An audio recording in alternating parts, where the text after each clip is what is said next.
Okay, I know I usually, at the start of these Marvel videos, I'd just be raving like, oh, it's the best Marvel movie ever. But I just got back from seeing Wakanda Forever, and this movie is incredible. It's not without flaws, but honestly, this movie is definitely just like an emotional celebration of Chadwick Boseman's life, among other things. So guys, being 100% honest, I hope you appreciate and love this movie when you see it. Let's talk about it.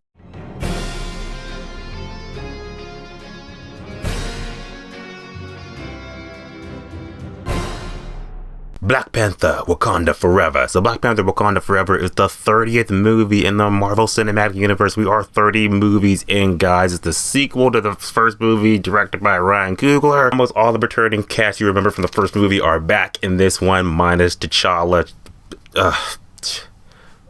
Get it together. But is the movie good? The movie is definitely, it's well written, it's well structured. It definitely has some like issues here and there, but overall, I'm just like, this movie, it's kind of what I needed it to be. A celebration of the life of Chadwick Boseman as T'Challa, but also in the same token is also still like forging out this like new path for the Wakandans and, you know, going forward in phase 5 of the MCU, or is it phase 6? Phase something. The movie is emotional. The movie is gripping. The movie is going to move you. This movie is going to thrill you. This movie is going to engage you. The movie might kind of piss you off a little bit, because I will say, does it have that kind of woke agenda and shit? Because it is more or less predominantly like female driven in the most part. Maybe, but that shit doesn't bother me, because I'm just like, woke bull.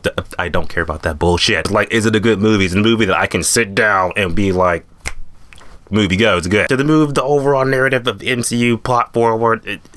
Not really ish, but like I said, I knew going this movie is going to be a self-contained story, so just like, hey, I got what I wanted. With the pros cause, I believe that Black Panther 2 Wakanda Forever is in theaters this Friday. You gotta check the movie out, because one is Marvel. Of course, we're gonna see it. How does it celebrate and respect Chadwick? Let's talk about it. No spoilers. First, acting in the movie. The acting in the movie is still phenomenally great. Like, someone's getting an Oscar or something. Now, your number one question is that, like, okay, how did Black Panther, how did T'Challa die? And the answer is that this is how he died, like this. I'm not going to tell you that shit. You gotta watch the movie, and the way the movie explains it, it breaks it down, makes you be like, oh, okay, because I was nervous. It's the passing of the torch to the newest Black Panther or Black Panthers this movie is, and like I said, it's kind of like one of those, like, if you've seen the comics, then it's obvious. The movie respects that and everything like that, so I feel like the passing of the torch to, you know, the new generation of Black Panthers was actually done really well. Or our newcomers go, the main,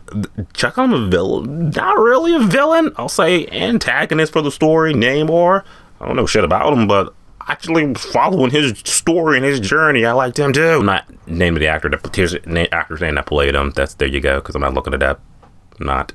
But he was good. Everybody did a good job at this movie, like I said, from Queen Ramona. Yeah. Shuri, M'Baku, everybody just killed it. They brought their A game in this movie. Plus some new characters, stuff like that. You know, we got Ironheart, get her own series, shit like that. I was like, you know what? Yeah, I want to see you more on the small screen. So yeah. Okay, plot in the movie. We're not spoiling this shit, but let's just say this. Pretty much the world has learned that, oh yes, the King T'Challa, he has passed away. And now there's like this vacuum and shit with powers that be in Wakanda. So now it's kind of like, oh, you know, Queen Ramona and shit, she's got to like defend the, you know, from other outside forces from fucking, you know, putting their 2 cents in on like, oh, what now that the king's dead, what should Wakanda do? Run by women? I don't think so. At the same time, you also got Namor and shit. He's getting on the scene too, and he's like got his agenda with Wakanda. He's pretty much just like, I'm just fighting this shit. So there you go with that. Pretty much like the Battle of Wakanda versus the Atlanteans and shit. And that's like half the movie. Other half the movie, I'm not gonna really go into it, because those are spoilers. You need to see it for yourself and be like, oh, there's some deep shit going on. Okay, bro, this movie visually, I feel like I say this all the time. Top tier Marvel VFX we got going on here. Like, you can tell, like, Disney was like, okay, let's test the waters and shit for what's gonna be in Avatar 2. Because not only was CGI pretty good, also the costume design, stuff like that were too. This was just like, wow, this is visual eye candy. Like, I want to rewatch this again in Dolby and just be like, oh, you're blocking my socks off. Ryan Coogler did a great job in the first Black Panther, really showing up the scope of Wakanda and the real culture, taking it to a whole new world. But he just amplified that even more in this new movie, and it's just breathtakingly incredible. Plus, the movie has so much heart and shit too. Like I said, that half of the movie, like when you're going through the funeral, you just really like, you know, you're going through the moments of, you know, T'Challa and shit. That shit really made me be like, oh God, keep it together, bro. So in a Marvel movie without some obligatory action and shit like that. And the action scenes in the movie are pretty bombastically good.